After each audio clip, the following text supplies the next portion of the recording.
صلاة الله سلام الله.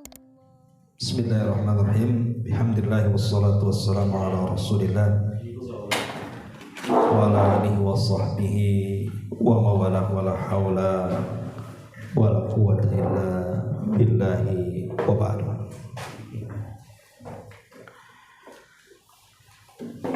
Ma'asyiral muslimin wal muslimat rahimani wa rahimakumullah. Alhamdulillah di malam hari ini kita bisa melanjutkan kajian kita masih membahas tafsir singkat dari juz amma, dan kita sudah masuk pada surah At-Takwir, di mana surah At-Takwir ini Allah Subhanahu wa taala bersumpah dengan 12 sumpah berturut-turut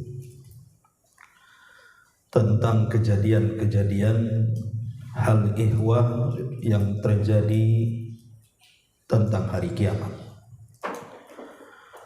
dan bagaimana dahsyatnya peristiwa hari kiamat itu.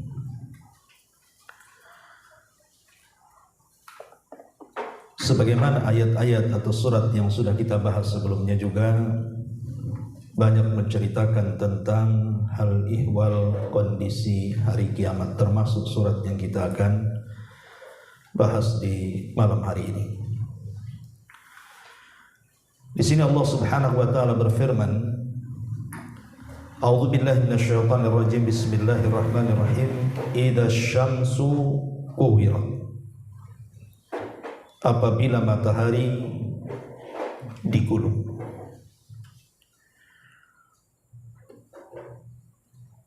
Kemudian Allah Subhanahu wa taala juga mengatakan wa idzan nujumu kadarat, dan apabila bintang-bintang itu berjatuhan. Wa idzal jibalu suyirat, dan apabila gunung-gunung diperjalankan. Wa idzal isyaru uddilat, dan apabila unta-unta yang bunting mulai ditinggalkan. Wa idzal wuhusu husyirat, dan apabila bintang-bintang liar dikumpulkan atau binatang-binatang liar dikumpulkan. Wa idzal biharu sujjirat, dan tatkala lautan juga dibakar. Kemudian Allah Subhanahu wa taala juga mengatakan wa idzan nufusu zuwijat, dan tatkala jiwa-jiwa dipertemukan. Dan Allah juga mengatakan wa idzas suhufu nusyirat, dan tatkala catatan-catatan amal dibuka lebar. Wa idzas samaa'u kusyitat, dan tatkala langit dilenyapkan. Dan Allah akhiri wa idzal jahimu syu'irat, dan tatkala neraka jahanam dinyalakan. Inilah 12 sumpah yang Allah Subhanahu wa taala bersumpah bicara tentang kejadian-kejadian hari kiamat. Yang pertama, Allah Subhanahu wa taala mengatakan idza syamsu kuwirat, tatkala matahari digulung. Bicara tentang matahari, kita tahu bahwa matahari adalah makhluk dari makhluk-makhluk Allah Subhanahu wa taala. Dan kalau seandainya kita bandingkan bumi dan matahari, menurut pakar peneliti, matahari 109 kali lipat dibandingkan besarnya bumi, dan jauhnya kononnya sekitar 150 km. Wallahu alam, ini kan penelitian.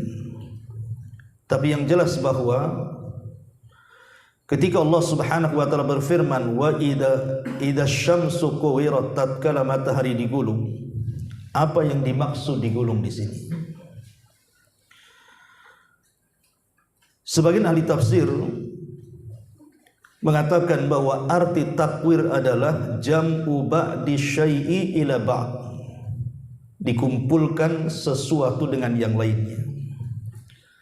Katakwiril imamati wa huwa luffuha ala ra'si, seperti serban yang melipatnya dan menggulungnya di atas kepala. Ada juga yang mengatakan bahwa takwir artinya idza rumiya biha, tatkala matahari dilemparkan. Dan ada juga yang mengatakan maksudnya takwir di sini artinya idza dhahaba dawuha, ketika cahayanya lenyap. Sehingga kemudian dapat kita simpulkan dari tiga penafsiran ini bahwa matahari itu kelak pada hari kiamat akan dilipat, kemudian akan dilemparkan dan dilenyapkan cahayanya. Itulah makna at-takwir. Ma'asyiral muslimin wal muslimat rahimani wa rahimakumullah.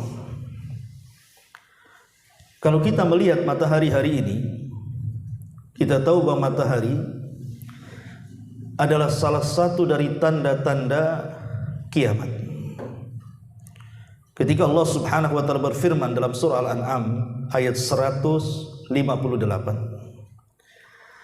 yauma ya'ti ba'du ayati rabbika la yanfa'u nafsun imanuha lam takun amanat min qablu aw kasabat fi imaniha khaira. Pada hari datangnya sebagian tanda-tanda Rabbmu, maka tidak berguna lagi iman seseorang bagi yang belum beriman sebelumnya, atau dia sudah beriman tapi belum berusaha berbuat kebaikan dengan keimanannya. Sebagian ahli tafsir ketika memberikan catatan kepada surah Al-An'am ayat 158 ini, bahwa nanti pada akhir zaman ada tanda-tanda kiamat itu kalau muncul, maka iman seseorang tidak ada gunanya. Lah Nabi SAW kemudian menjelaskan salah satunya adalah dzalika hina tatlu'us syamsu min maghribiha. Hal itu ketika terjadi matahari terbit dari arah barat. Al-Imam At-Tayyibi yang dinukilkan oleh Al-Hafidh Ibnu Hajar, beliau mengatakan bahwa peristiwa matahari terbit dari arah barat itu setelah terjadinya dukhon, jadi terjadinya asap tebal di langit, di mana asap ini akan menyakiti setiap orang kafir yang menghirupnya. Tetapi orang-orang yang beriman ya paling tinggi hanya tersedak saja, flu dan yang semacamnya. Karena mereka tidak paham atau tidak kuat menahan rasa sakit dari hisapan dukhon yang merupakan tanda-tanda langit akhir zaman, maka mereka pun berdoa kepada Allah Azza wa Jalla agar dukhon ini dilenyapkan dan mereka akan beriman. Akhirnya Allah Subhanahu wa taala pun menghilangkan dukhon itu. Makanya Allah mengatakan fartaqib yauma ta'tis sama bidukhanin mubin. Dalam surah Ad-Dukhan, tunggulah bahwa nanti akan sampai kepada kalian waktu dukhon itu akan menyebar di tengah-tengah kalian. Dan dukhon ini tanda-tanda langitnya. Dia bukan asap dari bumi kemudian menggumpal di langit, tidak. Dia sudah ada di langit. Lah setelah kemudian dukhon hilang, maka kemudian terjadilah apa yang dikatakan dalam hadis ini, di mana ketika matahari tiba-tiba kemudian terbit dari arah barat yang sebelumnya dari arah timur, maka manusia terkejut karena ketika mereka sedang tertidur kemudian datang di waktu subuh, maka orang-orang yang beriman ya biasa mereka bangun kemudian salat subuh. Tapi orang-orang kafir dan fasik mereka tetap lelap tertidur sampai pada waktu ketika matahari harusnya terbit dari arah timur di pagi hari, matahari itu tak terbit. Kemudian mereka menunggu sampai siang hari, tak terbit juga. Ketika mereka menunggu sampai sore hari, tak terbit juga. Harusnya ketika matahari tenggelam dari arah barat, tiba-tiba muncul dari barat. Itulah yang kemudian disebut matahari terbit dari arah barat. Lah ketika itu semua manusia menangis. Tapi apa gunanya menangis? Kenapa? Karena Allah Subhanahu wa taala mengatakan la yanfa'u nafsan imanuha, di mana jiwa tidak akan berguna lagi keimanannya. Sekalipun ada orang penyembah berhala kemudian membanting berhalanya dan bertobat, tidak ada gunanya.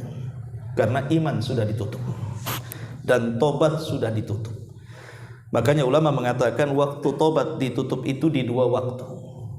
Pertama ketika nyawa di tenggorokan, dan yang kedua ketika matahari terbit dari arah barat.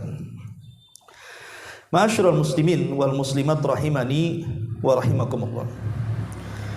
Di dalam sebuah hadis Nabi SAW mengatakan, la taqumus sa'atu hatta tatlu asy-syamsu minal maghribi fa idza tala'at fara'aha an-nasu amanu ajma'un fadzalika hina la yanfa'u nafsan imanuha lam takun amanat min qablu aw kasabat fi imaniha khairan.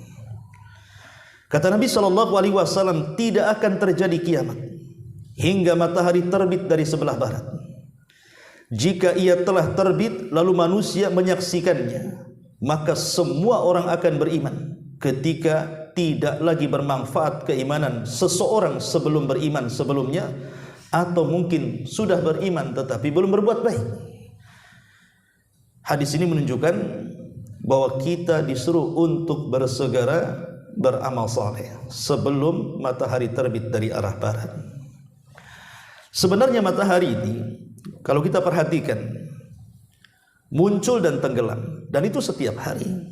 Pertanyaannya, kemana matahari pergi? Apakah seperti teori yang mengemukakan bahwa matahari mengelilingi bumi? Maka disebutkan dalam riwayat Abi Dzar Al-Ghifari radhiyallahu anhu, Nabi SAW bersabda, atadruna aina tadhhabu hadhihi syamsun? Tahukah kalian kira-kira perginya matahari saat terbenam itu kemana? Qalu, maka sahabat mengatakan Allah wa rasuluhu a'lam. Sebagai adab sahabat mengatakan Allah dan Rasulnya yang tahu. Qala, maka Rasul mengatakan inna hadhihi tajri hatta tantahiya ila mustaqarriha tahtal arsy. Sesungguhnya matahari ini berjalan hingga sampai ke tempat penetapannya di bawah arsy. Fatahirru sajidatan, maka matahari pun kemudian tersungkur sujud. Fala tazalu kadzalik, dan akan terus sujud hatta yuqalu laha, sampai dikatakan kepada matahari irtafi'i irji'i min haitsu ji'ti. Maka Allah Subhanahu wa taala mengatakan kembalilah ke tempat pertama kali engkau datang. Faturji'u fatusbihu tali'atan min matliha, maka di waktu pagi hari matahari kembali kemudian muncul dari arah timur di tempat munculnya. Tsumma taji'u hatta tantahiya ila mustaqarriha tahtal arsy. Kemudian setelah tenggelam matahari kembali sujud di hadapan Allah di bawah arsy-Nya. Kemudian Allah juga mengatakan irtafi'i irji'i min haitsu ji'ti, kembali ke tempat engkau terbit, maksudnya di arah timur. Fatarji fatusbihu tali'atan min matliha, maka matahari kembali kemudian masih terbit dari arah timur, dan begitu seterusnya. Sampai kemudian Nabi SAW mengatakan atadruna mata dzalikum, ketika dikatakan kepada matahari bahwa hari ini waktunya engkau terbit dari barat, maka Nabi SAW bertanya kepada para sahabat, tahukah kalian peristiwa itu kapan? Maka Nabi SAW mengatakan dzalika hina la yanfa'u nafsan imanuha lam takun amanat min qablu aw kasabat fi imaniha khairan. Itulah ketika keimanan seseorang tidak ada gunanya. Maka Allah Subhanahu wa taala kemudian memerintahkan matahari untuk terbit dari arah barat, kebalikan dari terbit permulaannya. Dari sini kita tahu bahwa kemana matahari perginya.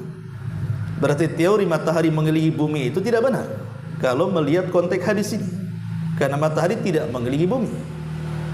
Tapi matahari setiap tenggelam dia menghadap Allah. Kemudian bertanya apa tugasnya, apakah masih terbit dari arah timur ataukah harus terbit dari arah barat. Dan alhamdulillah sampai hari ini perintah Allah Subhanahu wa taala masih diterbitkan dari arah timur. Tapi nanti pada waktunya ketika keimanan seseorang tidak berlaku lagi, disitulah Allah Subhanahu wa taala katakan kepada matahari, irtafi'i asbihi tali'atan min maghribiki, kembalilah dan sekarang engkau harus terbit dari arah barat. Ma'asyiral muslimin wal muslimat rahimani wa rahimakumullah. Sehingga kalau kita melihat matahari, harusnya seorang yang beriman meresapi hadis-hadis ini. Jadi kalau seseorang yang beriman hendak tafakkur dengan makhluk Allah yang satu ini, matahari, harusnya diingatkan tentang kiamat. Oh, nanti satu hari matahari ini akan terbit dari arah barat dan tidak akan terbit lagi dari arah timur. Sebagian para ulama mengatakan berapa waktunya terbit itu. Ada yang mengatakan 1 hari, ada yang mengatakan 2 hari, ada yang mengatakan 3 hari. Setelah 3 hari, maka matahari akan kembali terbit dari arah timur dan tidak lagi dari arah barat. Jadi peristiwanya cuman paling lama 3 hari. Kemudian dibalikkan kembali. Ya. Tapi itu sebagai tanda. Karena setelah matahari terbit itu, semua akan menangis karena menyesali. Tapi apa gunanya penyesalan mereka? Makanya setelah peristiwa itu kata Imam At-Tayyibi, maka Allah Subhanahu wa taala akan munculkan satu binatang melata dari perut bumi yang bisa bicara. Itulah yang disebut dengan dabatun minal ardh. Binatang yang keluar dari perut bumi yang tugasnya hanya menstempel saja. Kamu mukmin, kamu kafir. Sampai disebutkan ketika stempel itu kemudian mengecap di dahi-dahinya, menunjukkan bahwa si fulan mukmin, si fulan kafir. Kalau kafir tentu capnya hitam, tapi kalau mukmin capnya putih. Sehingga kemudian mulailah nama-nama manusia dilupakan sesama mereka. Sehingga panggilan itu tidak menyebut nama, tetapi hanya menyebut mukmin dan kafir dan tidak ada ketersinggungan satu dengan yang lainnya. Kemana min? Ke pasar Fir. Seperti itu. Jadi tidak ada lagi sebutan orang-orang dan tidak tersinggung. Ya, itulah makanya orang-orang sekarang aneh kalau orang kafir dikatakan kafir, yang marah orang yang muslim kan itu. Jangan dikatakan kafir. Nanti di akhir zaman enggak tersinggung orang itu. Nah, di sini setelah kemudian peristiwa itu, ketika kemudian alamat-alamat tanda-tanda kiamat besar sudah muncul dan sudah lengkap semuanya, apa yang terjadi? Matahari dan bulan itu selamanya tidak akan ketemu, ikhwan. Karena matahari tenggelam, bulan muncul. Bulan tenggelam, matahari muncul. Kapan ketemunya? Tapi nanti pada hari kiamat, disebutkan dalam hadis Nabi SAW yang dikeluarkan Imam Bukhari, asy-syamsu wal qamaru mukawwarani yaumal qiyamah. Matahari dan bulan kelak pada hari kiamat akan dilipat dan digabungkan. Sebagian para ulama mengatakan, apa tujuannya? Bahwa matahari dan bulan itu akan digabungkan pada hari kiamat. Sebagian para ulama mengatakan, karena Allah Subhanahu wa taala ingin menjadikan dua makhluk Allah yang menjadikan tanda-tanda kuasa Allah di bumi ini menjadi bahan bakar api neraka. Jadi keduanya akan menjadi bahan bakar api neraka. Jadi akan dimasukkan ke dalam api neraka. Kalau ada yang bertanya, apa dosanya matahari? Bukankah dia tidak berdosa? Tidak seperti kita masuk neraka wajar karena dosa-dosa yang kita lakukan. Dosa matahari apa? Kenapa kemudian kedua makhluk Allah yang besar ini masukkan ke dalam jahanam? Maka para ulama mengatakan, matahari dan bulan tidak berdosa. Allah hanya ingin membantah orang-orang yang ketika mereka hidup di bumi menyembah matahari bahwa keduanya bukan Tuhan. Matahari dan bulan itu bukan Tuhan. Makanya Allah Subhanahu wa taala mengatakan la tasjudu lisyamsi wala lilqamari wasjudu lillahi alladzi khalaqahunna in kuntum iyyahu ta'budun. Jangan kalian sujud kepada matahari dan bulan, tapi sujudlah kepada yang menciptakan keduanya jika kalian betul-betul beribadah kepada Allah Azza wa Jalla. Dan Allah juga mengatakan dalam surah Al-Anbiya ayat 99, innakum wa ma ta'buduna min dunillahi hasabu jahannama antum laha waridun. Sesungguhnya kalian dan apa yang kalian sembah selain Allah adalah umpan jahannam, dan kamu pasti akan masuk bersama mereka ke dalamnya. Kata Imam Shinqiti rahimahullahu taala, dia mengatakan hadhil ayat tadullu ala anna jami'al ma'budati ma'abidiha finnari. Ayat ini menunjukkan bahwa seluruh sesembahan selain daripada Allah akan bersama para penyembahnya di neraka. Itulah jawaban kenapa matahari dan bulan dimasukkan dan dipendamkan ke dalam jahanam, bukan karena dosa kedua makhluk itu, tetapi hanya ingin menunjukkan bahwa keduanya bukan Tuhan. Inilah yang dimaksud idza syamsu kuwirat. Ma'asyiral muslimin wal muslimat rahimani wa rahimakumullah. Kemudian Allah Subhanahu wa taala mengatakan wa idzan nujumu kadarat, dan tatkala bintang-bintang itu dijatuh-jatuhkan. Di dalam Al-Quran Allah Subhanahu wa taala ketika bicara soal bintang, Allah mengatakan walaqad zayyana as-samaa'a ad-dunya bimasabiha wa ja'alnaha rujuman lisyayatin. Dalam surat Al-Mulk ayat 5 Allah mengatakan, dan sungguh kami hiasi langit-langit dunia itu dengan lampu-lampu, maksudnya bintang-bintang. Dan kami jadikan lampu-lampu atau bintang-bintang itu rujuman lisyayatin, sebagai penembak bagi setan-setan yang berusaha naik ke atas langit. Sebelum Nabi SAW diutus, kita tahu bahwa jin-jin yang jahat atau syaitan itu naik ke atas langit. Jadi jin-jin itu mereka memiliki pos-pos di atas awan. Jadi di atas awan itu mereka membuat pos. Lah dari awan itulah kemudian, dari pos-pos di atas awan itu mulailah mereka memanjat ke langit dengan cara memanggus satu jin ke jin berikutnya, seperti orang yang panjat pinang sampai ke langit dunia, mendekati langit dunia. Lah apabila kemudian sudah mendekati langit dunia, maka jin yang paling atas itu mereka mendengar percakapan Jibril alaihi salam ketika menugaskan malaikat-malaikat di langit dunia apa tugas mereka di bumi. Karena apabila Allah Subhanahu wa taala hendak memberikan tugas kepada para malaikat, maka akan ada bunyi seperti besi yang dipukul-pukul di batu keras, dan itu membuat suara yang membuat seluruh malaikat pingsan. Lah yang pertama kali siuman adalah Jibril. Kemudian Allah merintahkan Jibril agar malaikat ini dan itu bertugas di bumi. Setelah selesai, maka semua malaikat siuman dan bertanya kepada Jibril, tugas apa yang Allah tugaskan kepada kami?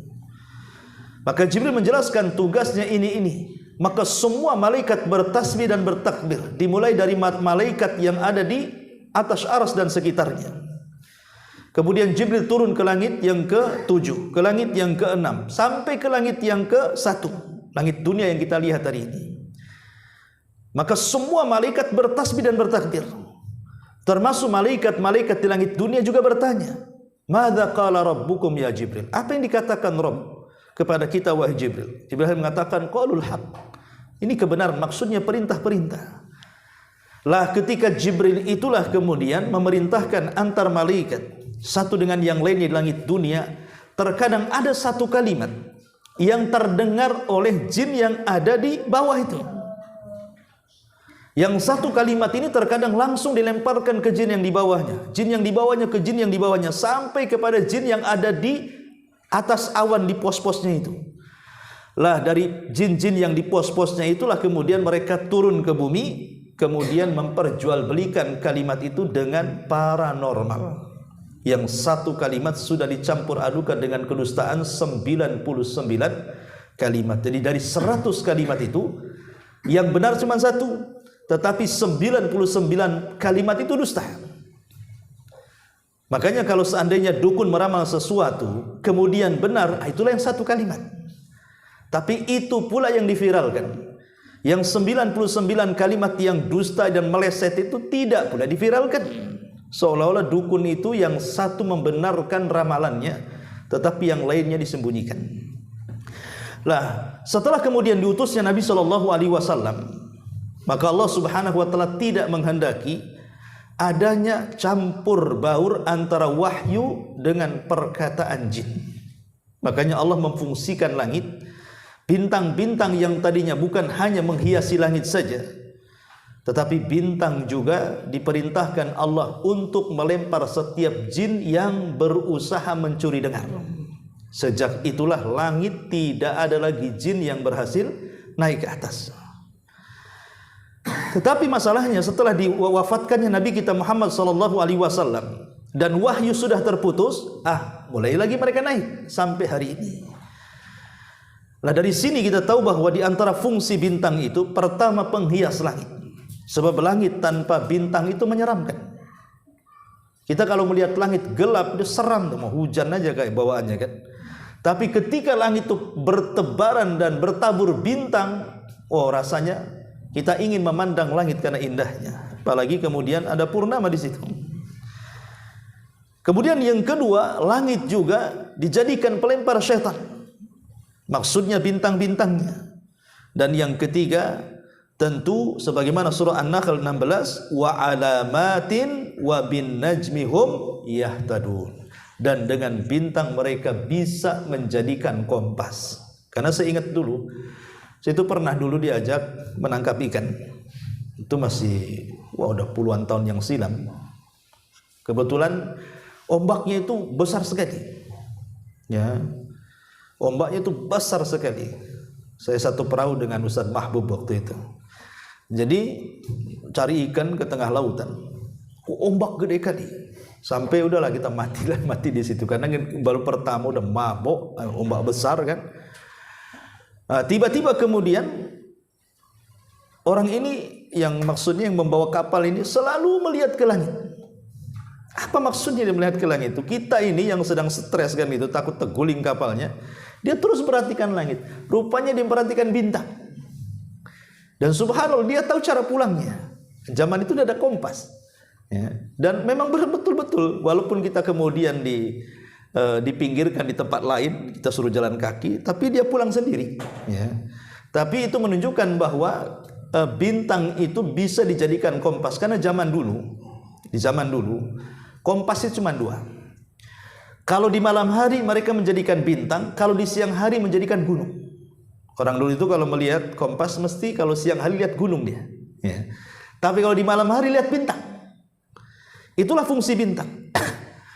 Lah bintang yang beragam fungsinya ini, tentu yang paling tampak adalah menjadi sebuah keindahan tersendiri dari langit. Boleh jadi mungkin lampu-lampu lampion yang kita lihat hari ini di putkot atau mungkin juga itu niru langit kan itu ya. Mungkin dibuat kayak bintang-bintang mungkin ya. Sehingga jadi indah.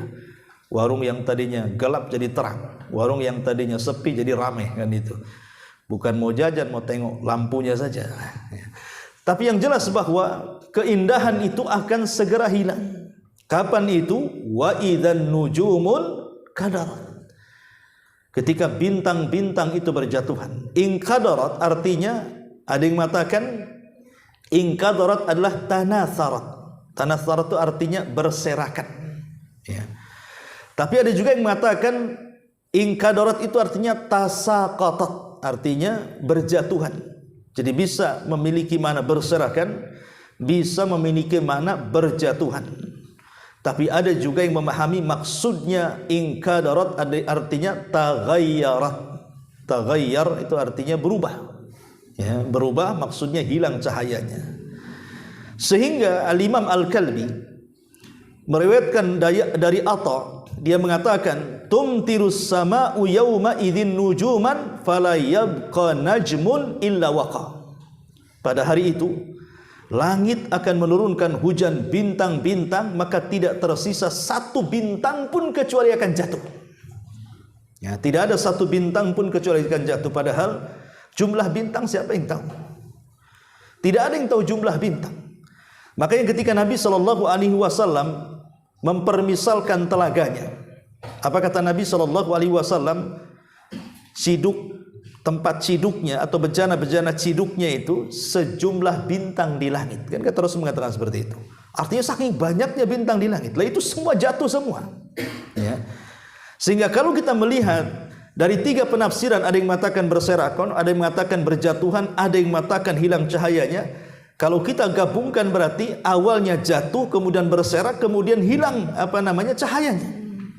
Dan itu kapan? Ketika terjadi kiamat. Dan itu sangat mengerikan. Karena bagaimanapun kalau sudah bintang berjatuhan, sementara bintang itu ada yang besarnya berkali lipat daripada bumi, gimana kalau seandainya menghempas bumi? Jangankan bintang besar, meteor saja kalau seandainya menghempas bumi, itu sangat menakutkan. Dan ini menunjukkan kengerian hari kiamat.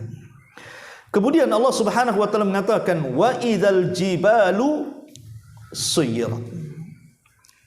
Dan apabila gunung-gunung diperjalankan. Gunung adalah salah satu tanda yang tampak di mata. Bahkan keajaiban gunung ini tidak henti-hentinya para peneliti untuk menelitinya. Selain daripada keindahannya yang kemudian banyak dicari orang-orang yang suka naik ke gunung-gunung gitu ya. Kemudian dengan bangganya mereka memoto pemandangan dari atasnya. Lebih daripada itu, bahwa ada rahasia dalam gunung ini. Makanya Allah Subhanahu wa taala mengatakan wa ilal jibali kaifa nusibat. Dan lihatlah gunung-gunung itu, bagaimana Allah Subhanahu wa taala menancapkan gunung di bumi itu. Bahkan Allah Subhanahu wa taala kemudian menyebutnya gunung itu adalah rawasiya. Rawasiya itu artinya pasak. Pasak-pasak yang ditancapkan. Yang namanya pasak, kalau antum buat tenda, pamannya pasak 1 meter, ya kan? Kemudian antum tancap 1/2 meter, itu tidak akan kuat. Ya. Kalau seandainya yang naik ke atas dengan yang nancap ke bawah itu sama, pasti tidak akan kuat pasak itu. Tapi kalau seandainya pasak ini yang nancap ke dalam lebih dalam, pamannya 1 meter disisai cuma 20 cm, berarti yang nancap lebih dalam kan daripada yang keluar ke bumi, maka itu akan kokoh. Artinya bumi yang menjulang, gunung yang menjulang di hadapan kita itu, ketinggiannya itu tidak lebih panjang dibandingkan yang nancap ke bumi, gitu maksudnya. Jadi kalau seandainya dibalik gitu maksudnya, ya gunung itu dibalik, ya, maka gunung yang ada di bawah bumi itu lebih tinggi dibandingkan yang di atas bumi, karena pasak otomatis lebih dalam. Lalu apa fungsinya? Inilah kemudian rahasia gunung itu, supaya stabil bumi ini, supaya tidak mudah gempa, tidak mudah lini, supaya manusia berjalan dengan stabil, sehingga kita bisa berjalan dan tidak oyang dan begitu seterusnya. Dan ini keajaibannya. Makanya kalau kita bercerita tentang gempa itu kan ada namanya vulkanik, ada namanya tektonik kan itu ya. Nah, vulkanik itu kan ada geseran gunung itu. Makanya banyak gunung yang meletus. Lah dari sini kita tahu bahwa itulah keajaiban gunung. Kenapa Allah tancapkan di bumi? Supaya stabil kehidupan manusia. Tapi gunung ini satu hari akan menyebabkan gempa yang sangat besar. Kapan itu? Ketika Allah Subhanahu wa taala berfirman di sini, wa idzal jibalu suyirat. Dan tatkala gunung-gunung itu diperjalankan. Ada 2 pendapat para ulama. Maksud gunung suyirat diperjalankan itu apa? Ada yang mengatakan bahwa maksudnya adalah quliat minal ardi wa suyirat fil hawa. Maksudnya dicabut dari pasaknya lalu dijadikan berjalan terbang di udara. Cabut kemudian diterbangkan ke langit. Itu makna suyirat. Ada juga makna suyirat artinya tahawuluha an manzilatil hijarati fatakunu kathiban mahila. yaitu berubah dari bebatuan yang kokoh menjadi debu yang berhamburan. Jadi awalnya gunung itu batu-batu yang kokoh, tiba-tiba Allah Subhanahu wa taala jadikan seperti kapas. Tidak ada lagi kekuatan. Makanya kemudian disebutkan di dalam surah An-Naba, Allah mengatakan wasuyyiratil jibalu fakanat saraba, dan gunung-gunung pun dijalankan sehingga menjadi fata morgana. Bahkan lebih tegasnya dalam surah At-Toha, dalam surah At-Toha ayat 105 Allah mengatakan yas'alunaka 'anil jibal faqul yansifuha rabbi nasfa.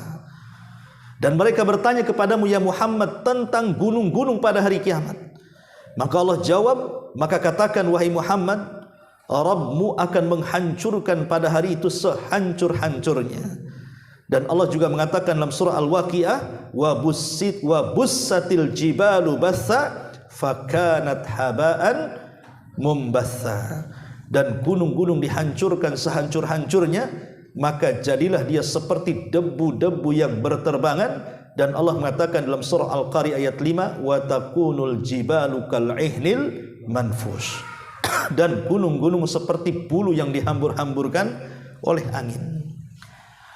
Jadi ada yang berusaha kemudian menggabungkan peristiwa ini dari berbagai macam ayat. Jadi pertama gunung itu akan dicabut dari pasaknya, kemudian akan diperjalankan, kemudian akan diterbangkan, kemudian akan dibenturkan satu gunung dengan gunung yang lainnya, sehingga bebatuan itu hancur, kemudian kembali ke bumi hanya seperti pasir-pasir yang sudah tidak berbentuk gunung lagi. Kenapa kemudian gunung seperti ini? Di dalam Al-Quran Allah Subhanahu wa ta'ala mengatakan wa idzal ardu muddat, karena Allah Subhanahu wa ta'ala ingin menjadikan bumi kelak pada hari kiamat muddat, terhampar. Tidak ada lagi yang tinggi, tidak ada lagi yang merendah, tidak ada lagi gunung, tidak ada lagi bukit, tidak ada lagi lembah. Jadi semua rata. Itulah kenapa gunung dihancurkan, ya, karena disiapkan untuk tanah di padang mahsyar, ya. Kemudian Allah Subhanahu wa taala mengatakan wa idzal isyaru uttilat, dan tatkala unta-unta bunting ditinggalkan. Usyara itu dari kalimat asyara. Asyara itu artinya 10. Jadi unta yang sedang hamil 10 bulan itu namanya usyara. Wa idzal isyar, isyar itu artinya unta yang sedang bunting 10 bulan. Karena rata-rata unta itu melahirkan di usia 12 sampai 13 bulan. Jadi unta itu melahirkan biasanya usia kandungannya 12 bulan atau 13 bulan. Sehingga orang-orang dulu, orang-orang Arab yang punya unta, kalau unta itu sudah hamil sampai 10 bulan, maka mereka tidak akan mempedulikan apapun. Mereka akan terus memantau untanya sampai melahirkan. Kenapa? Karena bagi mereka unta itu adalah barang berharga. Ibaratnya sekarang ini ya mobil yang paling mewah apalah kan begitu ya, yang harganya miliaran begitu. Maka akan dirawat, akan dicuci, pokoknya akan diperhatikan jangan sampai hilang, jangan sampai lecet. Nah, kurang lebih seperti itu.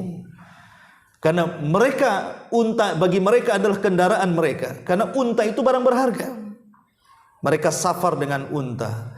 Mereka menjadikan unta sebagai mahar. Mereka menjadikan unta sebagai tunggangan. Mereka menjadikan unta sebagai tempat belanja, mengangkut, dan begitu seterusnya. Jadi fungsi unta itu banyak.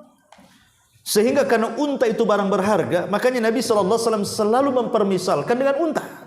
Seperti namanya sabda Rasul kepada Ali radhiyallahu an, ya Ali, la an yahdiyakallahu bika rajulan wahidan khairun laka min humrin na'am. Wahai Ali, kalau lantaran lisanmu satu orang mendapatkan hidayah, itu lebih baik daripada unta merah.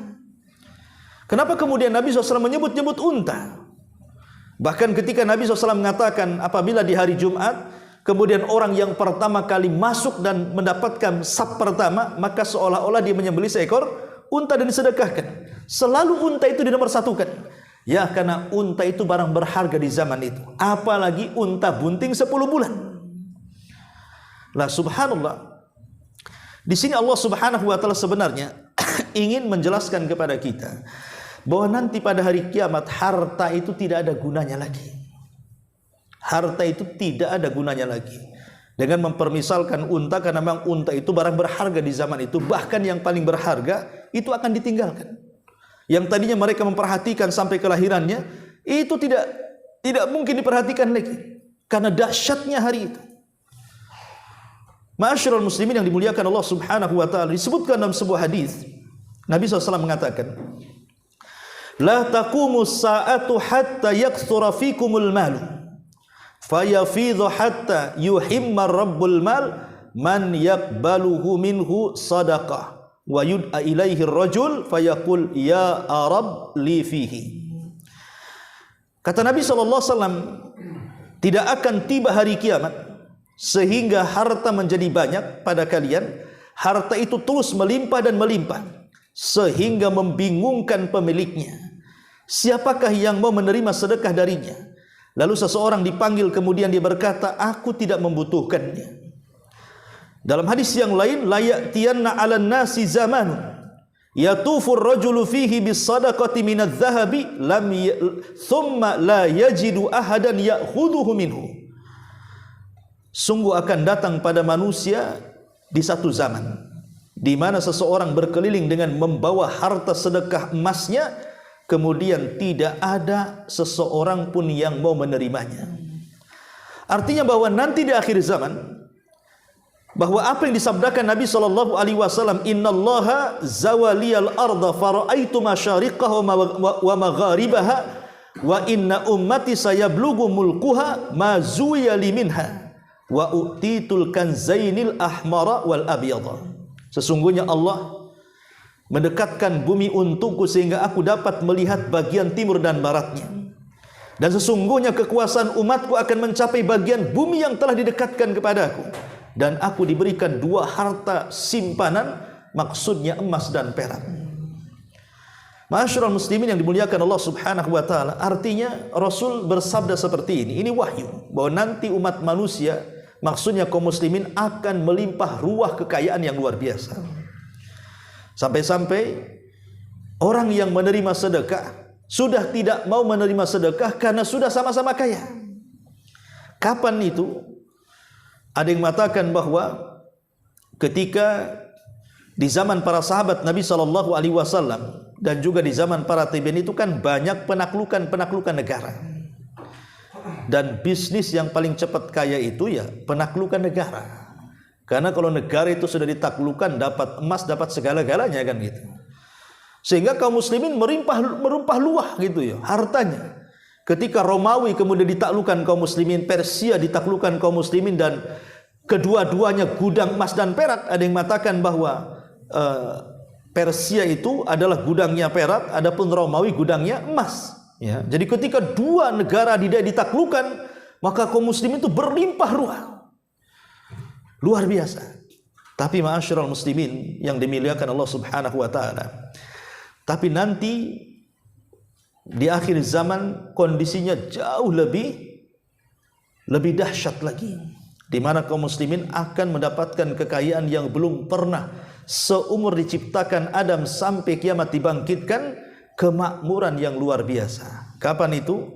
Di masa Al-Mahdi berkuasa dan di masa Isa bin Maryam berkuasa. Itu kehidupannya luar biasa, sampai Rasul mengatakan tuba, beruntunglah orang-orang yang hidup di masa itu, karena luar biasa. Tetapi rupanya dunia ini ada batasnya. Disebutkan oleh Al-Hafidz Ibnu Hajar rahimahullahu taala, saat tanda-tanda kiamat terakhir datang. Apa tanda-tanda kiamat terakhir? Munculnya api dari Hijaz. Munculnya api dari Hijaz Yaman. Dan itu sudah diteliti oleh NASA. Memang di bawah negeri Yaman, khususnya Aden, itu memang banyak larva. Lebih banyak dibandingkan negara-negara yang lainnya. Artinya itu Yaman itu kota panas. Ya. Jadi nanti api itu akan keluar dari perut Aden Yaman dan akan menggiring manusia. Saat penggiringan inilah manusia sudah tidak peduli dengan harta yang ditinggalkannya. Yang penting mereka selamat. Ya. Jangankan cerita kemudian tanda-tanda akhir kiamat besar kan. Bahkan saya mendapatkan kisah-kisah di orang-orang yang terkena musibah gempa waktu saya ke Lombok itu. Ya, hampir 1 bulan saya di sana itu. Ada orang-orang yang bercerita di mana mengatakan, Ustadz, itu waktu terjadi gempa, orang sudah tidak peduli lagi kepada mobil mewahnya, tidak peduli lagi kepada rumah megahnya. Yang ada di otak mereka itu kayaknya kiamat. Masing-masing ingin menyelamatkan diri mereka. Terkadang saudara tidak ingat dengan saudaranya, terkadang anak tidak ingat ibunya katanya, karena sudah panik masalahnya. Ya. Itu baru gempa gitu ya. Lah bagaimana ini tanda-tanda kiamat besar, munculnya api yang menggiring manusia ke tempat mahsyarnya. Makanya di sini Allah seolah-olah ingin mengatakan wa idal isyaru uttilat di sini. Wa idal isyaru uttilat, dan tatkala unta-unta bunting ditinggalkan, maksudnya ini kinayah bahwa nanti pada hari kiamat harta itu sudah tidak menjadikan acuan lagi. Yang penting orang selamat, ditinggalkan semuanya. Ya. Kemudian Allah Subhanahu wa taala mengatakan, dan ini menunjukkan apa? Kengerian hari kiamat. Kemudian Allah Subhanahu wa taala mengatakan wa idzal wuhusu husyirat. Bolehlah di sini berpindah kepada kiamat, tanda-tanda peristiwa kiamat setelah kematian. Kalau yang tadi itu kan sebelum kiamat besar, kehancuran alam semesta. Ini mulai berpindah setelah kehancuran alam semesta, hari kebangkitan. Allah Subhanahu wa taala mengatakan wa idzal wuhusu husyirat, dan tatkala binatang-binatang liar dikumpulkan. Ya tentu di sini ada mafhum aulawi ya. Maksudnya mafhum aulawi itu, lalu kemana binatang-binatang jinak? Maka seolah-olah Allah ingin mengatakan binatang buas saja akan dikumpulkan, apalagi binatang jinak. Artinya semua binatang akan dibangkitkan. Jadi kalau betul kisah-kisah adanya dinosaurus dan yang semacamnya, itu akan dibangkitkan juga tuh. Ya, kalau memang betul ada binatang-binatang yang zaman purbakala gitu ya. Kalau memang betul itu, maka akan dibangkitkan semuanya, karena tidak ada satu hewan pun kecuali akan dibangkitkan. Jadi gambarannya boleh, mungkin kalau boleh digambarkan, saat manusia itu dibangkitkan, maka boleh jadi di sampingnya ada binatang yang dibangkitkan. Boleh jadi harimau dibangkitkan di sampingnya, gajah di sampingnya, dinosaurus di sampingnya. Namanya hari kebangkitan. Semua dibangkitkan. Ya. Untuk apa? Untuk proses hisab. Lah, binatang inilah yang pertama kali dihisab sebelum manusia. Jadi mereka akan ditempatkan di arasat, disaksikan oleh manusia bagaimana Allah Subhanahu wa taala akan membuat keadilan seadil-adilnya. Maka disebutkan dalam hadis Nabi sallallahu alaihi wasallam, yaqdillahu baina khalqihi al-jinna wal insa wal bahaim. Allah akan memutus perkaranya di antara makhluknya dari kalangan jin, manusia, bahkan binatang-binatang. Wa innahu la yuqadu yawma idin al-jamma minal qarna. Bahkan akan digiring binatang yang bertanduk dengan binatang yang tidak bertanduk. Kemudian Allah katakan kepada binatang yang tidak bertanduk, ambil tanduknya, tanduk sebanyak dia menanduk kamu di dunia. Artinya bahwa ini sebuah percontohan. Ya, namanya binatang satu dengan yang lain itu kan saling menyakiti. Terkadang saling memakan satu dengan yang lainnya kan itu. Ya, lah tentu juga ada proses hisabnya di sini untuk menunjukkan bahwa Allah tidak suka dengan kezaliman dan Allah suka dengan keadilan. Disitulah mahkamah keadilan yang sesungguhnya. Tetapi tentu alam binatang akan berbeda dengan alam jin dan manusia, karena mereka bukan makhluk yang mukallaf. Mereka tidak diwajibkan sholat, puasa, zakat, akal pun tak punya, sehingga mereka hanya diproses dari segi kezalimannya saja, kemudian dihisab.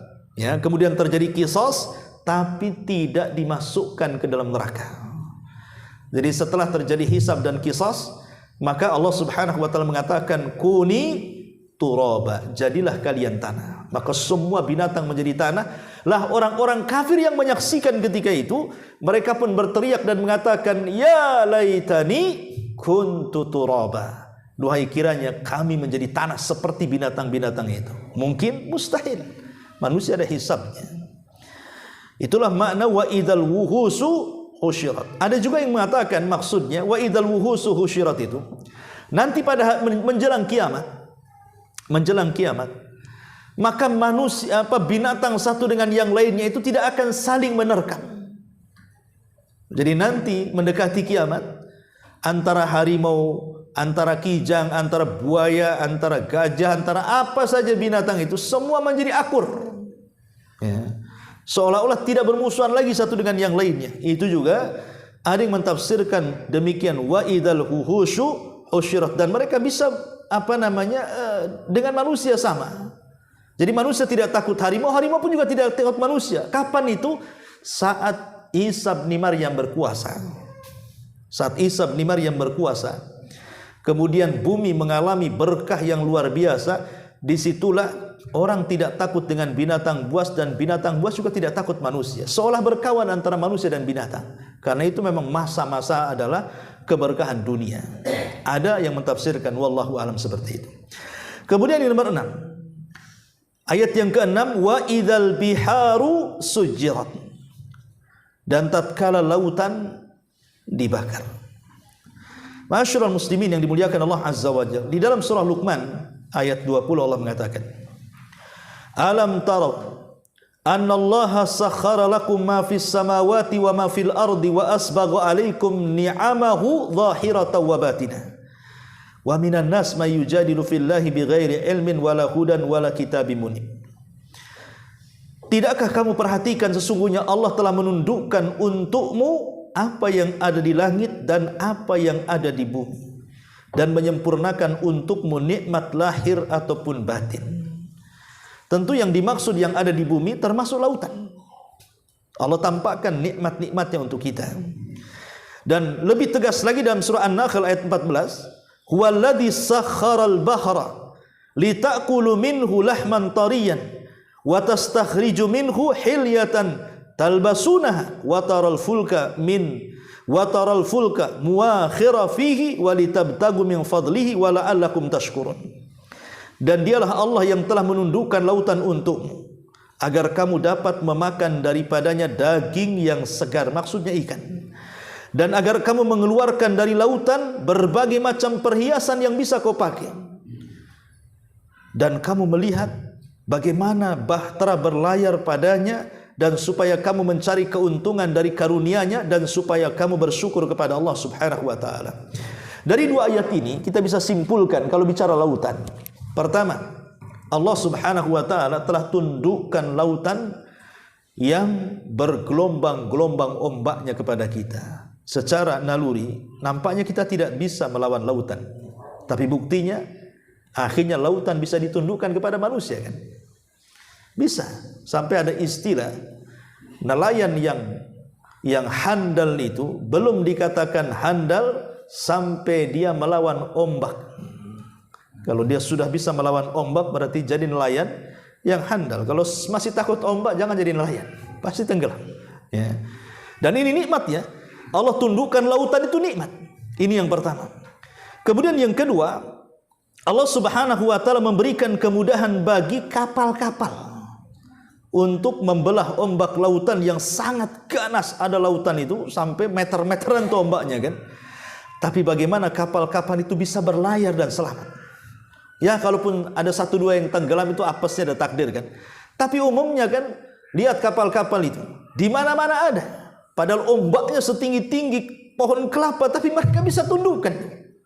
Ya, ini satu nikmat Allah Subhanahu wa taala sehingga kita bisa mengangkut macam-macam dalam kapal itu. Kemudian yang ketiga, bahkan Allah Subhanahu wa taala halalkan ada rizki yang banyak di dalamnya. Ketika Nabi SAW ditanya soal air lautan, apakah boleh digunakan berwudu, Rasul bukan hanya menjawab pertanyaan tapi menambah jawaban. Kata Rasul SAW, at-tuhuru ma'uhu al-hillu maitatuhu. Oh, suci air lautan untuk digunakan wudu, bahkan kalau kau makan bangkainya pun halal, kata Rasul. Artinya semua binatang yang ada di lautan itu halal, kecuali kapal laut, ya kan? Itu pun keras katanya. Kalau renyah mungkin dimakan juga. Artinya bahwa semua yang di lautan itu halal, kan? Memang ada diperselisihkan. sebagian ulama kalau nggak salah Malikiyah atau apa yang mengatakan bahwa kecuali binatang-binatang lautan yang menyerupai binatang-binatang buas daratan seperti buaya, ya, atau seperti anjing laut, ya, dan begitu seterusnya. Tapi pendapat yang kuat wallahu alam bahwa sabda Rasul itu umum, al-hillu maitatuhu, halal bangkainya, tanpa ada istisna pengecualian. Artinya selama binatang itu hidup di lautan dan dia tidak pernah ke daratan, memang hidup di lautan, maka halal. Kalaupun seandainya haram itu bukan karena bangkainya, tetapi mungkin karena memadaratkan seperti beracun dan yang semacamnya. Karena racunnya, bukan karena bangkainya. Tapi kalau seandainya racunnya bisa dibuang dan bisa dimakan, kan jadi halal, ya. Jadi ini juga salah satu bentuk bagaimana nikmat Allah dari lautan. Yang keempat, bahkan lautan itu juga bisa mengeluarkan perhiasan. Dari lautan ini mutiara-mutiara kan gitu, ya, keluar, dan itu jadi perhiasan manusia. Bahkan lebih daripada itu, bisa mengeluarkan banyak keuntungan yang melimpah. Gas-gas dan yang begitu seterusnya itu kan diambil di lautan tuh. Ya, minyak-minyak akhirnya jadi pertamax, pertalite, ya. Sekarang harus pakai barcode lagi. Jadi akhirnya kan semuanya itu dari lautan. Kalau kita cerita nikmat lautan luar biasa, belum lagi keindahannya, ya, keindahan lautan. Sampai banyak para pelukis yang hebat-hebat tuh rata-rata mereka melukis lautan, melukis sungai dan yang semacamnya. Tapi keindahan itu akan berubah. Kapan itu? Ketika Allah Subhanahu wa taala firmankan di sini, wa idzal biharu sujirat, tatkala lautan dibakar. Apa maksudnya? Sebagian para ulama mengatakan makna sujirat artinya ukidat. Ukidat itu artinya dinyalakan. Itu makna daripada sujirat.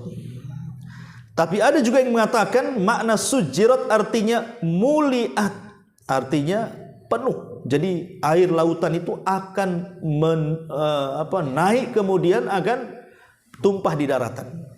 Karena kalau kita juga teori ilmu fisika juga memang lautan lebih tinggi dibandingkan daratan kan itu ya. Tapi kuasa Allah, air lautan tidak hempas ke daratan. Ya kan? Lautan kan lebih tinggi dibandingkan daratan. Dan lautan lebih luas dibandingkan daratan. Dia lebih tinggi dan lebih luas. Tapi dengan izin Allah Subhanahu wa taala, lautan belum boleh untuk menerpa daratan. Tapi nanti suatu hari Allah Subhanahu wa taala akan menjadikan lautan menenggelamkan daratan. Kapan itu? Hari kiamat. Karena makna sujirat ada yang mengatakan dinyalakan, ada yang mengatakan muliat artinya akan dipenuhkan di daratan. Sehingga Imam Mujahid mengatakan, ya, fujira ba'duha fi ba'din, al-adhbu wal milhu fasaratil bukhuru kulluha bahran wahidan.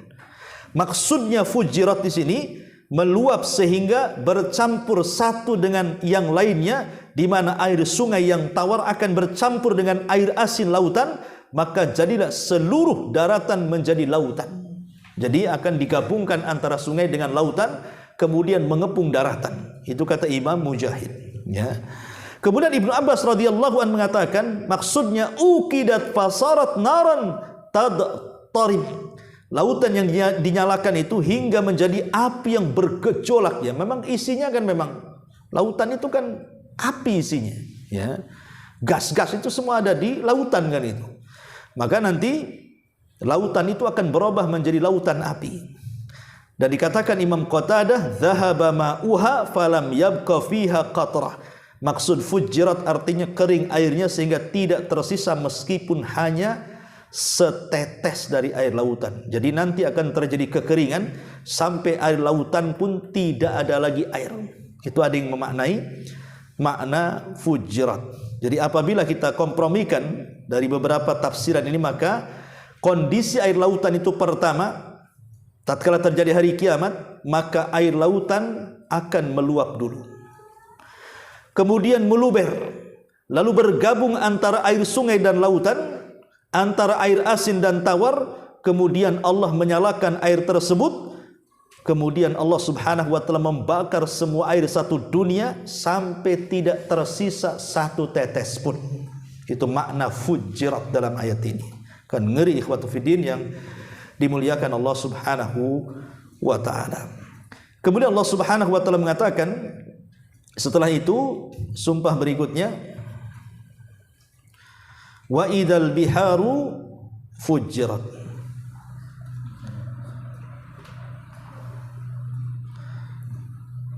Ayat yang keberapa tadi? Ayat ke-7. Wa idzan nufusu zuwizat. Wa idzan nufusu zuwizat, dan tatkala jiwa-jiwa dipertemukan atau dipersatukan. Ada 3 penafsiran para ulama. Ada yang mengatakan maksudnya jiwa itu dipertemukan saat tiupan sangkakala yang kedua. Jadi saat Allah Subhanahu wa taala membangkitkan manusia, kita tahu bahwa manusia sejak Adam alaihissalam sampai manusia terakhir diwafatkan, kan sebagian mereka sudah menjadi tanah. Sebab kalau masih utuh susah orang menguburkan, otomatis sudah jadi tanah kan begitu. Tetapi apakah semua badan yang dikubur oleh tanah itu semuanya menjadi tanah? Tidak. Ada satu benda dari tubuh manusia yang tidak mungkin hancur. Terkadang benda ini tidak bisa dilihat kecuali oleh alat-alat. Apa itu? Tulang ekor manusia. Tulang ekor ini tidak akan hancur. Karena di antara, kata Imam Barbahari dalam kitab Syarhus Sunnah, dia mengatakan ada sekitar 7-8 makhluk yang tidak mungkin hancur saat kiamat dibangkitkan. Salah satunya adalah tulang ekor. Walaupun kecil, bahkan tidak tampak, harus pakai alat pembesar gitu, tapi itu tidak akan hancur. Karena dari tulang ekor itulah manusia dibangkitkan. Jadi saat kemudian Israfil sebelum meniup sangkakala, Allah Subhanahu wa taala akan turunkan hujan. Lah setiap tulang ekor itu akan tersentuh dengan air. Makanya Allah mengatakan wa ja'alnal ma likulli syai'in hayyin, dan kami jadikan air itu segala sesuatu bisa hidup. Lah air itulah yang kemudian menembus setiap tulang ekor sejak zaman Adam sampai yang terakhir mati. Kemudian mereka pun tiba-tiba secara ajaib kembali. Tulang mereka kembali, daging mereka kembali, semua kembali seperti manusia. Kemudian setelah itu Allah Subhanahu wa taala gempakan padang mahsyar itu untuk melempar isi-isi kuburan ke permukaan. Itulah yang Allah mengatakan wa akhrajatil ardu athqalaha, dan kami keluarkan beban-beban bumi ke permukaan. Atau Allah mengatakan wa alqat ma fiha wa takhallat, dan kami kosongkan isi-isi bumi karena dilempar ke permukaan, maksudnya jasad-jasad manusia. Lah ketika jasad manusia segitu banyaknya itu dengan jasad binatang di padang mahsyar itu, disitulah Israfil pertama kali dibangkitkan dan disuruh untuk meniup sangkakala yang kedua. Ketika Israfil meniup sangkakala yang kedua, disitulah Allah mengatakan wa idzan nufusu zuwizat, dan ketika ruh melesat dari tempatnya masing-masing. Ruh orang-orang yang beriman diletakkan di Iliyin, ruh orang-orang kafir diletakkan di Sijin, maka pintunya akan dibuka, semua melesat dan akan kembali ke jasad-jasad manusia tanpa tertukar, satu jasad dengan ruhnya masing-masing. Mulailah mereka hidup. Itulah arti wa idzan nufusu zuwijat.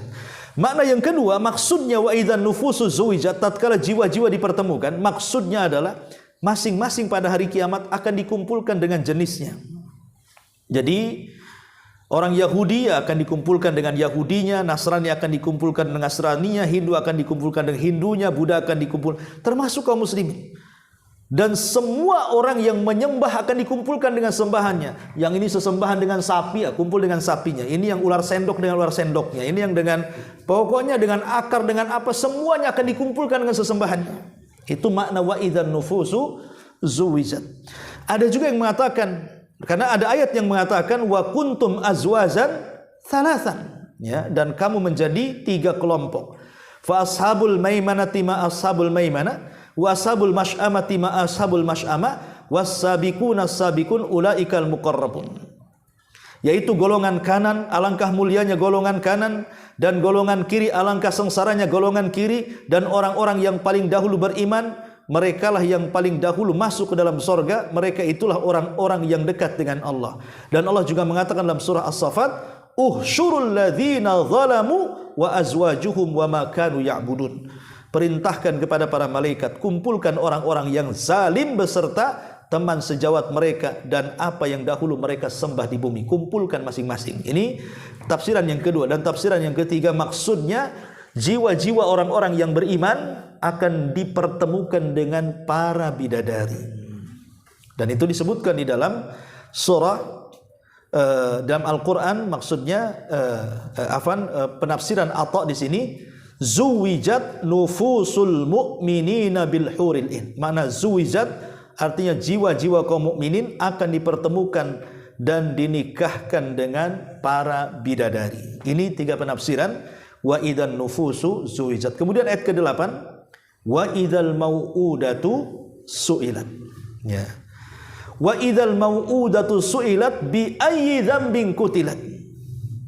Dan tatkala bayi-bayi perempuan yang dikubur hidup-hidup kemudian ditanya, atas dosa apa kalian membunuh aku? Karena begini ikhwan, di zaman jahiliyah dulu, di zaman jahiliyah kita tahu bahwa anak laki-laki emas bagi mereka dan anak perempuan itu merupakan kehinaan bagi mereka.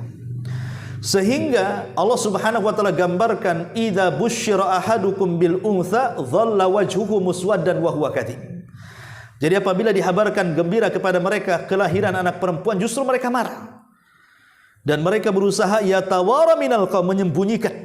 Ya, jangan sampai orang tahu dia punya anak perempuan. Karena itu aib yang luar biasa. Makanya kemudian Allah mengatakan yatawara minal qaumi min su'i ma busyira bih ayumsikuhu ala hunin am yadussuhu fit turabi ala sa'a ma yahkumun. Di sini Allah Subhanahu wa taala mengatakan, dan dia menyembunyikan dari orang banyak disebabkan kabar buruk yang disampaikan kepadanya, apakah dia akan memelihara dengan menanggung kehinaan ataukah membenamkan ke dalam tanah sebagai bentuk menghilangkan kehinaan. Ingatlah alangkah buruk putusan mereka terhadap apa yang mereka lakukan. Jadi sebagian orang-orang jahiliyah Arab, mereka banyak mengubur anak wanita hidup-hidup. Hanya sedikitlah yang berakal yang mereka mau merawatnya walaupun mereka di atas kehinaan. Makanya kemudian Allah Subhanahu wa taala turunkan agama Islam untuk memuliakan wanita. Sehingga Allah Subhanahu wa taala samakan derajat wanita dengan laki-laki. Walahunna mithlu ma walahunna, dan bagi mereka perempuan itu sama kedudukannya dengan laki-laki. Artinya tidak boleh seseorang itu melebihkan satu dengan yang lainnya kecuali di atas ketakwaannya. Lah sejak itulah maka setaralah wanita dan laki-laki ketika kedatangan Islam. Makanya kemudian ayat-ayat mengancam ketika itu kepada orang-orang jahiliyah. Salah satunya ayat ini. Nanti pada hari kiamat bayi-bayi itu akan datang kepada Allah dan mengatakan, atas dosa apa kau bunuh aku? Ibnu Abbas radhiyallahu anhu mengatakan, orang-orang yang dibunuh itu maka mereka akan datang menghadap Allah tanpa kepala. Walaupun ketika di dunia tidak dibunuh di penggal kepalanya. Boleh jadi mungkin diracun, boleh jadi mungkin digantung, boleh jadi mungkin dicekik, boleh jadi mungkin dipukul dan begitu seterusnya. Tapi nanti ketika menghadap Allah, kepala mereka hilang. Mereka datang menghadap tanpa kepala. Di mana kepalanya? Kepalanya dipegang di tangan kanannya dan tangan kiri menyeret pembunuhnya. Kemudian dia akan mengatakan di hadapan Allah, ya Rabb, sal hadza lima qatalani. Ya Rabb, tanya orang ini kenapa dia bunuh aku. Ya, tanya orang ini kenapa dia bunuh aku. Ya. Kalau dia bisa menjawab dengan mengatakan aku membunuh dia karena dia orang kafir, aku membunuh dia dalam peperangan ya Rabb, berarti yang masuk surga yang diseret. Dan yang hilang kepalanya ya memang pantas mati karena dia orang kafir melawan orang Islam. Kan itu ya. Tapi kalau bukan itu alasannya, tidak ada alasan yang bisa kemudian dikemukakan di hadapan Allah, maka orang yang dibunuh akan meminta pertanggungjawaban dan mengatakan sal hadza lima qatalani. Tanya orang ini kenapa dia bunuh saya. Ya. Subhanallah, tradisi jahiliyah ini, kalau orang-orang jahiliyah ini masihlah menghormati bayi-bayi laki-laki. Tapi hari ini jahiliyah di atas kejahiliyahan. Anak laki-laki pun dibuang. Entah karena malu ini anak dari hasil zina, nggak peduli mau laki-laki mau perempuan. Yang jelas ini akan memalukan. Akhirnya apa? dibuang di tong sampah, dibuang di kresek, dibuang di macam-macam. Batam ini antum dah paham lah. Ya, banyak sampai dulu ada istilah buang anak gitu. Jadi ada istilah zaman dulu itu kalau orang-orang Malaysia, orang-orang Singapura mau gugurin kandungan, ke Batam, tempat buang anak katanya kan. Nah, padahal kan itu oknum, tidak benar kan itu ya. Ya. Alhamdulillah. Ya, kita lihat Batam semakin bagus. Ya. Sedikit maksiat dan sekarang subhanallah ya, kajian di mana-mana, masjid penuh. Ya, bahkan ada kawan saya itu orang Padang di Tiban itu. Baru pulang dari Padang. Wah, nggak bisa katanya di kampung saya Ustaz. Masjid kosong, masih banyak di sini kan. Dia bilang, di sini 5 waktu penuh katanya di Tiban nih. Di kampung saya tak ada orang katanya. Jadi alhamdulillah kan, dari satu sisi kan kita mulai meningkat ibadahnya. Ya, mudah-mudahan juga makin meningkat sehingga betul-betul dipenuhi dengan orang-orang yang kembali kepada Al-Quran dan Sunnah. Tapi yang jelas bahwa di sini bagaimana orang-orang sekarang meniru orang-orang jahiliyah dan mengatakan wa idzal mau'udatu su'ilat bi ayyi dzambin qutilat. Kemudian yang 10 ya, kita cepat saja karena waktu. Wa idzas suhufu nusyirat. Dan tatkala catatan-catatan amal dibuka lebar. Kapan itu? Ketika tatayyurus suhub, ketika suhub diterbangkan. Kemudian manusia disuruh untuk mengambil catatannya masing-masing. Dan Allah mengatakan wa kullu insanin alzamnahu ta'irahu fi unuki wa nukhriju lahu yaumal qiyamati kitaban yalqahu mansyura. Dan tiap-tiap manusia telah kami tetapkan amal perbuatannya sebagaimana tetapnya kalung pada lehernya, dan kami keluarkan baginya pada hari kiamat sebuah kitab yang dijumpai terbuka. Dan di situ wa kullu syai'in fa'aluhu fi zubur wa kullu saghirin wa kabirin mustatar. Dan segala yang telah mereka perbuat tercatat dalam buku-buku catatan, dan segala urusan yang kecil maupun yang besar semuanya tertulis. Artinya tidak ada yang tersisa kecuali ada pertanggungjawabannya. Kemudian yang nomor 11 wa idzas sama'u kusyitat, dan tatkala langit dilenyapkan. Artinya langit akan dipecah, diretakkan dulu ya. Kemudian malaikat-malaikat akan turun ya. Kemudian setelah itu akan dipecahkan secara total. Kemudian setelah itu langit akan digulung.